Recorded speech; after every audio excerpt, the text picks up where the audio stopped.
De que forma a filosofia da linguagem pode nos ajudar a entender de que forma a Bíblia é a palavra de Deus? Dizer que a Bíblia é a palavra de Deus, do ponto de vista da filosofia da linguagem, é uma afirmação sobre atos de fala, autoria e autoridade discursiva, e não simplesmente sobre o processo psicológico de escrita dos textos. Filósofos como William Lane Craig e Nicholas Wolterstorff defendem que a relação entre Deus e os autores bíblicos deve ser entendida linguisticamente e não por meio da ideia ingênua de ditado verbal. A chave dessa abordagem está na teoria dos atos de fala, desenvolvida por J.L. Austin e John Searle. Segundo essa teoria, falar é agir. Quando alguém fala, realiza diferentes tipos de ações. O ato locutório consiste apenas em proferir palavras ou escrever frases. O ato ilocutório é o que se faz quando você afirma, ordena, promete ou adverte. Já o ato perlocutório diz respeito aos efeitos produzidos,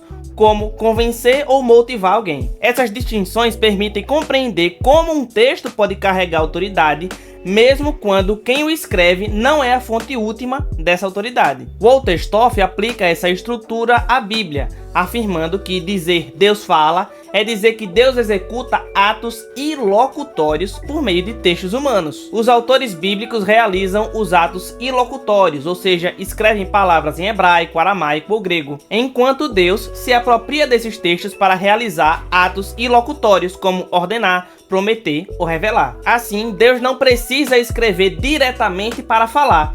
Ele fala por meio dos textos humanos. Alguns exemplos podem ajudar a tornar isso mais claro. Uma secretária, por exemplo, pode redigir uma carta, mas quando o diretor assina, o ato ilocutório é do diretor e não da secretária. De modo semelhante, um embaixador fala em suas próprias palavras, mas a sua fala conta como a fala da nação que representa. Esses são casos de fala delegada, mas há também a apropriação, quando alguém torna como seu o discurso de outro, como, por exemplo, quando nós dizemos faço minhas essas palavras. Aplicando isso à Bíblia, isso significa que Deus pode se apropriar de discursos humanos, especialmente no processo de canonização, e torná-los seus próprios discursos, mesmo preservando o estilo, as emoções e as limitações dos autores. Esse modelo explica como a Bíblia pode ser a palavra de Deus sem que Deus necessariamente aprove ou afirme tudo o que o autor humano expressa. A autoridade divina, portanto, está no ato de fala que Deus realiza por meio do texto,